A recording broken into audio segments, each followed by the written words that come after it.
All right, so I'm about to be calling two different landlords. One is offering me an entire 15-unit townhome complex that he just finished developing, brand new, unleased. He wants to give me the entire thing. We're gonna negotiate how many months free and all of that and start date. Other landlord that I'm gonna be calling is offering me a house, 3 months free on a 3-year lease. I have no idea. I've never spoken to any of these people. This was purely sourced to me via my sales team. My sales girl Jess brought me these leads. She gave me some context in our leads chat, so I'm gonna read it out to you. So this townhome complex, he wants $28.99 per month. Townhouse can do 1 to 2 years. Owner wants us to lease all the properties, all the units in this property. There's no HOA because he owns it. No city issues with STRs. Has 15 of these specific townhomes all in the same block, newly built, not leased. He mentioned that if we do enter into a deal, he would want us to lease the entire project. So I'm gonna call him and discuss that. Other one is just a simple home, townhome, 3 years, 3 months free in a completely different city. So I'm gonna call up these two landlords, negotiate those, and get those pretty much started and the ball rolling. This is on top of the 23 units that I have in the hotel extended stay hotel conversion that I'm doing arbitrage on. I'm currently right now finishing up a house in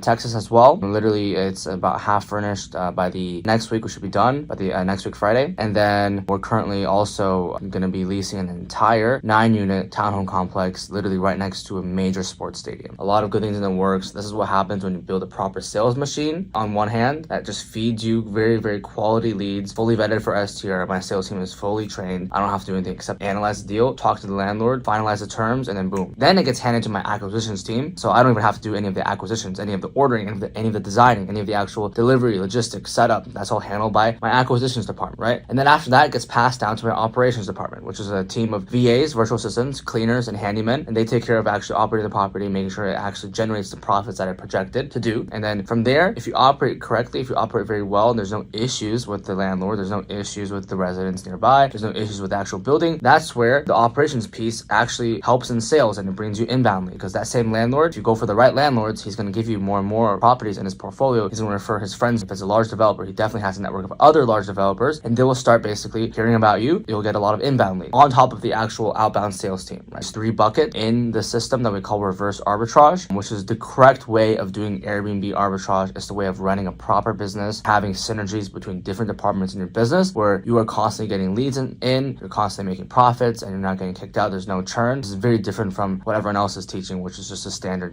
trying to find a unit, this and that. It's all fly by night. It's not a sustainable business. Reverse arbitrage is the reverse of this. Most people look at Airbnb arbitrage as a quick hustle, a side hustle, quick money. So we're looking at the reverse arbitrage where we build an actual real sustainable business that can generate us significant profits that will move the needle in our life for years to come. And the reason why it can be years to come is because you're running it correctly and you're getting more inbound leads. I'm about to call these landlords. I'm going to call the one with the entire complex first. He said we can call him whenever. Hey, Pierce. Hello? Hello? Yeah? Hey, this is Derek Chung. I'm Jess's boss, the owner of Stay Car. She mentioned that, we could potentially strike a deal. I'm just at early dinner. Oh, got you. Yeah, I'm about to go out grilling as well. Okay, go ahead. Cool, yeah. So Jess mentioned, we could potentially be leasing the entire complex. So that definitely interests us because we like to move in large batches at a time. 1 unit, 2 units. It's really not worth it for us at this stage with how many units we have in totality. So I just wanted to, give you a call and introduce myself and see if we can strike out a deal, kind of iron out the terms, and we can potentially get moving. These are completely done. I have a CO on half the project right now. I just got that last week. Okay. And so they're split between 2 sides of the street. So I have a row of 7 on one side of the street, north side, and then a row of 8, which are located on the south side. And I'm about 4 weeks away from, maybe 3 weeks away from the CO on south side. Okay, cool. So we were basically doing it in phases, and the 7 on one side are completely done right now? Correct, yeah. Okay. Yeah, that would work. So these 7 pretty much ready for move-in? Yep. Okay. So we can take on 7 at the same time. We're currently finishing up extended stay hotel project, so it'd probably have to be, I'd say let's say around May 20th. Do you think that would be a timeline that would work for you? May 20th for lease start? Yeah, for lease start. It should work, yeah. Okay. We could shoot for May 20th. We could sign a master lease. I have a template if you don't, but we can put all 7 or all 15 underneath that. And the first 7 could start May 20th. And then just a couple of questions I have. So there's already washer and dryer in the unit. Is that correct? Correct. As far as the rent, are you flexible on that, or is that pretty much firm? That's kind of what I need to see, at least $2 a square foot. $2 a square foot. Would you be opposed to $2,800 flat for each one? Can't really do that. I mean, I can do, essentially, it breaks out to an average of $3,000 a unit. Okay, I'm looking at just one of them, so I guess they're all different sizes, and it comes out to about $3K. Right, exactly. I have, of the 15, 8 of them are 1,600 square feet. 7 of them are about 1,400 1,400 square feet. The 1,400. Each of them have 3 beds and 2.5 baths. Like, you get the same utility Right. out of each unit. It just happens to be one's a little bit bigger, the other's a little bit smaller. And I think we're at what, like $28.99 on 1,400 square foot unit, and then $31.50 on the 1,600 square foot unit. And basically for the 1,400 square foot unit, I'm charging a little bit more than $2 a square foot, and for the 1,600 square foot, it's a little bit less than $2 a square foot. So it kind of equals out to, or averages out, $2 a square foot. Yeah. So it comes out to exactly $3,033. Do you want to just? Sure. Would you be opposed to just calling it like $3K flat per unit? Yeah. So basically, it would be $45,000 a month. $45,000 a month. Yeah. For all 15. Okay. Let me verify that. I'm gonna do some analysis, but from what I'm hearing so far, that should work. Now, whenever we, especially when we like lease a lot of units at the same time, it takes us some time to set up, right? So we usually ask for like 3-month rent concession, and we're willing to sign a longer lease too to kind of make up for that. Is that something you think you would be open to?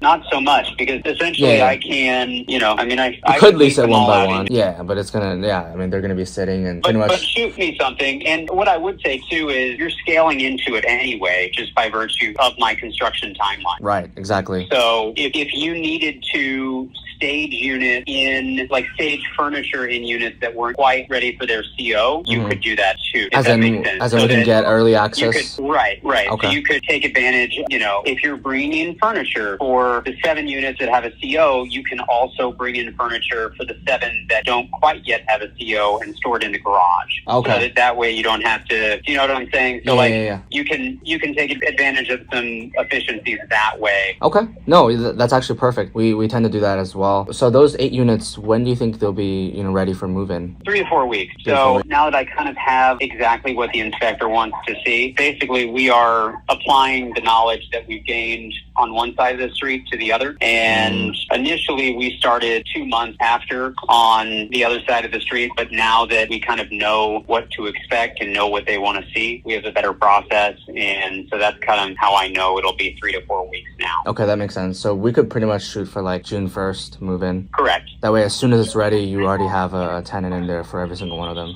Right. Okay. Yeah, that's pretty fair. That way you can pre-advertise, I can pre-lease, that sort of thing. For sure. And would we be in the way of your contractors if we started to set up some of the furniture, or do you think just purely storing in the garage would be the most? No, I don't think so. I mean, the garages are either 1 or 2 car garages, so, and if that becomes an issue too, I have a storage building that's 2 blocks away. Not ideal, but I can shift my contractors elsewhere. But all the material is put in at this point, and the only thing I really need delivered to the other side of the street is, I guess, would be my appliances. That would be the only chunky type of stuff that I need. But like all the sheetrock they'll be done painting the unit, I think Tuesday of next week. So okay, that makes sense. Oh, by the way, you said you have a storage building. Is that one that you own? Yeah. Would we be able to have access to a unit just so we can like store our supplies and such on an ongoing basis, or on an ongoing? Well, I mean, it's not really set up for that. It's like an 8,600 square foot warehouse, single building, so it's not chopped up into like storage units. Oh, okay. Is it mostly packed, or is there like some free space? No, I mean, there's free space in there. Okay. We're developers, and we're going to develop that into a apartment complex anyway. So I'm just kind of biding time until we start doing that, but that won't happen for about a year. I mean, in the meantime, if you wouldn't be opposed to us like utilizing it for storage, we won't put too and much also in there. I've also got some storage units in an not adjacent, but like another apartment complex that's a couple blocks away as well. Okay. Yeah, we just need maybe like 100 square feet for like some racks and towels and supplies. Yep. Actually, it would probably be better to utilize one of the storage units in the apartment, another apartment building that I own, because they're individual, and I've got 33 storage units in that building. That might be more ideal and better suited to kind of what you need, because I do the corporate rental thing in New York City too. So I kind of know that you need towel turnover and sheets and all that sort of stuff. So you lease from buildings in New York City to give to clients? Well, basically, I own some condominiums up in New York that are in a building called Executive Plaza. What plaza? It's called Executive Plaza Okay. on 51st and 7th Avenue, and it's kind of set up to be a corporate type rental building. So they're all condominiums. I own 5 in that building, and typically my clients are large consulting firms because of its location. And I'll have like Deloitte will be one of my tenants, and they'll bring in their consultants, and it just ends up being cheaper than a hotel room. Yeah, 100%. And they stay for 30 plus days, right? Because of the New York regulations. Yeah, it's a 30-day minimum. That's pretty cool. But I have a master lease. It's similar to what you're doing. I have a master lease with Deloitte, and then, John Smith comes in and he's there for a month. And Jane comes in from Cleveland and she's there for another month working with another client. Right. I don't play in the management of their business, but I just kind of have a master lease with a company like Deloitte or UBS. Right. Someone of that nature, because it's literally across the street from their office. Yeah, that's a perfect location. I mean, have you thought about scaling in New York, like getting more? I have. It's just I'm now located in Dallas, and it almost doesn't pencil out to a New York just with the cost of ownership. So on these properties, I have no debt up in New York, and so it's a lot easier. Whereas the property and it's almost set up in New York where you can't really have a lot of leverage on property. Otherwise, you're debt negative or your debt service negative, cash flow negative, I guess, on the property. Right. It's hard to cash flow. I'm actually about to move out to New York. I'm going to be in Upper West Side, so I'm looking to scale our corporate housing business in New York as well. That's why I was very interested when you mentioned One thing I would look at if I were you would be what are called unsold share units within cooperative. Unsold share units? Yeah. So essentially they're sponsor units within existing co-ops, and typically co-ops have a lot of restrictions. However, there's a subset of shares called unsold shares, which are held by sponsors. And I own a couple of those up in New York as well, and they are not beholden to any of the co-op board rules or management. So it ends up being a wonderful workaround to that whole... Right. So is there a cap? Let's say there's a co-op, is there a percentage cap to be allowed for unsold share units? Typically not. I mean, most of the time they're units that were, so typically there was like a big conversion in the 80s from developers who were trying to raise cash. And anyway, they went to their current tenants and were like, hey, you can buy this unit if you want to. And most of them bought them because they were, 10 or 20 cents on the dollar in terms of value because they needed to raise cash. But some elected to continue renting. Over the course of time, those tenants ended up dying off and they then became free market rent. So anyway, it's a bit of a loophole in the co-op system, but in your business would be something to look at. Yeah, definitely. I'm actually going to be in Dallas on Wednesday, so if you have some time between Wednesday and Friday, I think definitely I'm actually meet up. Running up to New York on Tuesday, but I'm going to New York on Saturday. Sorry to miss you. Yeah. And I come back on Monday. Yeah, I'm going to be in New York by the time you get back. Well, actually, we could probably meet up in New York. I'm going to be in New York. I'm flying there on Saturday, so we'll figure out something. Cool. But yeah, I think it'd be great to meet you. Yeah. But anyways, back to the deal. So because you mentioned we could start setting up, I think that would be fair to reduce that. Would you be open to, let's say, like 1.5 months the rent concession up front? I'd be more comfortable with 1. Okay, so 1 month free rent, and then we like to sign longer leases just so we can lock in on both sides, as opposed to let's say a 3-year lease. Potentially. Let me think on that. Sure. Any escalations in that? Yeah, 3 years? If we're gonna put in escalation, we could probably do 5 years with max 3% escalation. Okay, let me think on that. Yeah, something to make it fair, right? Let me know what's gonna make it fair for you. Yeah. Because we're gonna be spending a significant amount of capital to furnish these, so we would like to kind of lock in access, but also give you locked in occupancy. No, I can understand that. Okay, sure. So just let me know, what you think as far as that, and I can have my lawyer draft up the master lease and send that over to you. If I can tour the building on Wednesday, that would be amazing, and then we pretty much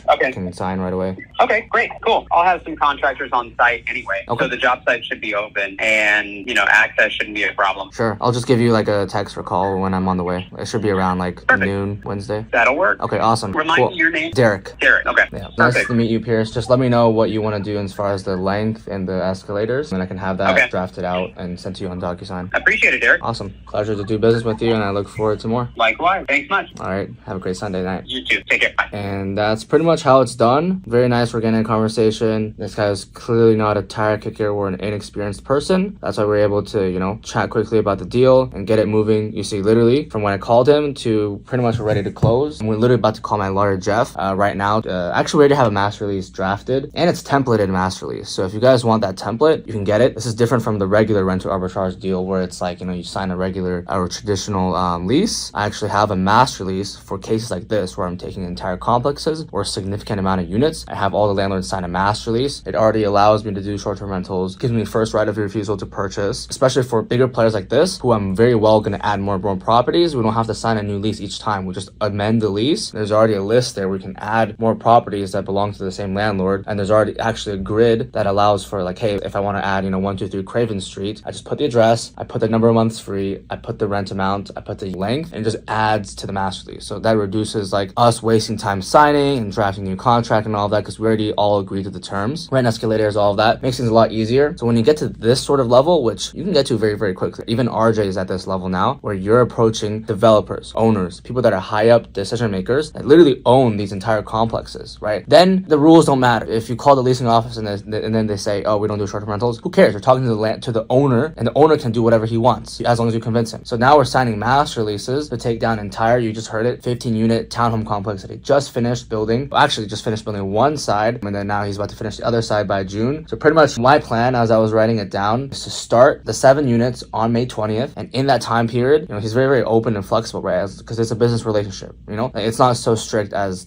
to like, hey, you can't move in your stuff before May 20th. You know what I mean? If you're a small player and you're talking to a large building and you're working with like the leasing office, the property manager, they can't do much for you. In this case, you're talking directly to the owner. I'm pretty sure he's going to let me start building as soon as my furniture's arrive. I'm just going to give him a call. Hey, some furniture's arrived early before May 20th. We'll just go ahead and start setting it up. And at least we'll still start on May 20th. As at the end of the day, he wants me to do well so I can continue to lease more units from him. I want to do well, obviously, so I can make a profit from this. And then it's all mutually beneficial, right? So you can see here, there is a solution. You are a solution provider as a short-term rental operator for developers and owners like this, right? It's not just a one-sided value. Rethink your mindset as far as like calling. It's not a scenario where, hey, can I find a landlord that will allow me to do Airbnb? That's a completely wrong mindset, because you're coming from a very weak frame, coming from a frame of desperation and spamming people, right? The frame is that let me find and connect with owners that need occupancy, and let me take up large, swaths of vacancy from them, so it's a equal exchange of value. You heard there, if you want to sign a longer lease, what a landlord worries about is, they might lose out on the rent potential, right? Let's say rent's increasing in the market and you locked in a certain rent, then they can't make the extra money, the upside on that. That's why we have built-in rent escalators, 3% or 5% cap per year that he can increase the rent on me. But what I care about more so is the guaranteed access. 3-5% increased rent. I would rather lock the property in for 5 years, and it's going to increase anyways, right? If you do renewals, right? I'd rather lock the property in for 5 years and have built-in escalator. I can literally project what my increased rent is going to be, and it's locked in, right? As opposed to signing a 1-year lease and keep renewing it each year.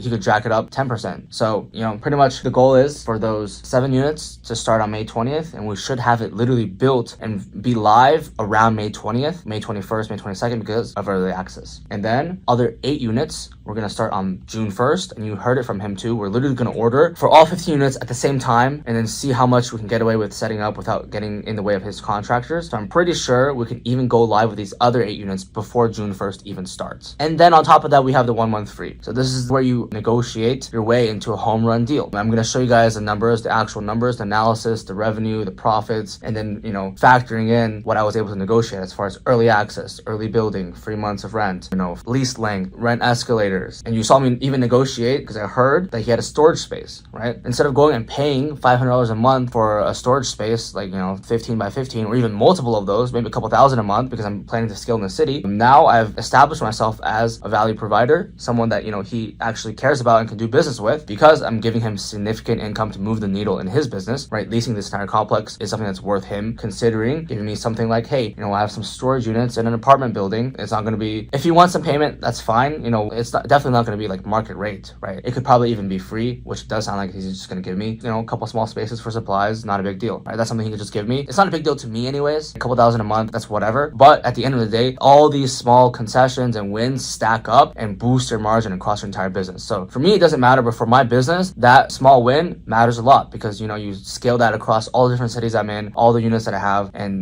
like literally in Detroit, we have a bunch of free storage spaces within the building that we were able to negotiate. And it's not a big deal. You saw the way that I negotiated it. It's just kind of like, oh, can you slide that in there? Or just, a passing comment, right? It's not like, oh, let me write him a long email as to why it would be valuable for him to give me a storage space. That just looks very tacky and looks like you're inexperienced, right? So in Detroit, literally, we don't pay a single dollar for storage because we've negotiated free storage spaces in our building. Like, we rent entire high-rise buildings. They have a bunch of storage space. Why not give it to us? We're leasing a lot from you, and there's no reason to charge for that. So that's where you can save money. I have 200 units units across 5 different cities, that's maybe like 9-10 storage units that I could be renting. That's saving me, like $4,500, like almost a half of 6-figure salary that I'm saving by just being natural and talking to people, right? And then there's something interesting, with him doing stuff in New York, where I'm going to explore that further. He definitely has brokerage connections. Now I'm going to see if I can get some, of the unsold share units within the cooperatives, because I am looking to scale in New York when I go there. But that's besides the point. But you can see where now this one landlord can start to give me business in multiple directions, right? And he's a developer. You mentioned that big storage building that he's currently utilizing, he's going to turn it into an apartment complex. And guess who's going to probably rent that apartment complex? A good percentage, if not the whole thing, probably me, right? If it's a commercial loan, maybe he can let me rent the whole thing. If it's a residential loan, maybe like 10-20% because of his lender. But that's something that I already have my sights set on, that, I'm going to work this relationship. That's why I asked to meet up with him for like dinner or coffee or whatever, right? So that I'm top of mind whenever he finishes projects, or his other friends that have finished projects. Oh, hey, after you finish your project, why don't you just lease to Derek? Because from day one, you can get the entire thing rented and go and refinance, right? That's where the value comes in, and they want to actually work with us. For example, in Detroit, the large buildings that we work with, they actually have like a meeting once a month to talk about the short-term rental operators that they have in their portfolio and to discuss the strategy around vacancy on that. And I actually heard from them, like, during higher seasons, they want to scale back on leasing to the short-term rental providers and just lease to regular. During the slower seasons where they need the vacancy, or they need the occupancy, that's where they focus more on short-term rental operators, because they can come in and take large amounts of units. When they're fine taking their slow season, you might have to give concessions, but it's better than having to just sit vacant, right? And then taking your chances whenever everything starts to heat up again. So again, the way to do reverse arbitrage is this way. This is reverse from the way that everyone else is teaching it. That's why we call it reverse arbitrage. There doesn't need to be any confusion on why we call it reverse arbitrage, right? You see it this way. You see it in real time. Deals happen. They happen organically. They happen without desperation, and they happen without, telling everyone that you're part of like a course. Oh, I'm part of, Guru XYZ's program. Let me have some units. No one cares, right? This is how you do it. It's the proper way. This is the way that's going to be sustainable. This is the way that's going to have inbound leads come to you, like to come to me on a literally daily basis. Hey, Derek, can you rent this? Can you rent that? That's why I came up with the lead overflow list in the first place, because I just have so many units. And to be frank, my acquisitions team is not big enough to take on hundreds of units at the same time, right? Pretty much our capacity, I would say max, is probably 50 units at the same time across multiple different cities. So that's why I created a list, because instead of just having these landlords sit there and wait, I can give it to people that are looking to start the Airbnb business and just connect them, right? But the problem is that you guys need to know, in order to get access to the lead list, you need to actually know what you're doing. And I'm not just going to give access to any random person, because you're going to burn a relationship. Like person I just called, I just started a new relationship. But the landlords that I know, I built up and cultivated a relationship, right? So that's why the people that get access to the lead list are people that actually have gone through my program, my mentorship would be better, because then they know the systems and they're not going to screw it up, right? By screwing it up, I mean that you don't host correctly, you don't screen correctly, and just riffraff comes in and out of your units. The residents complain. The worst case scenario is residents non-renew because of how much issues are coming from you as a short-term rental operator. Then the landlord definitely hates you. He never wants to give you more units, or any other short-term rental operator any more units. That's called burning a bridge. There's a lot of big companies in this space. I'm not going to name any names. Some of them start with the word F, or the letter F, but they burn a lot of bridges. And not only can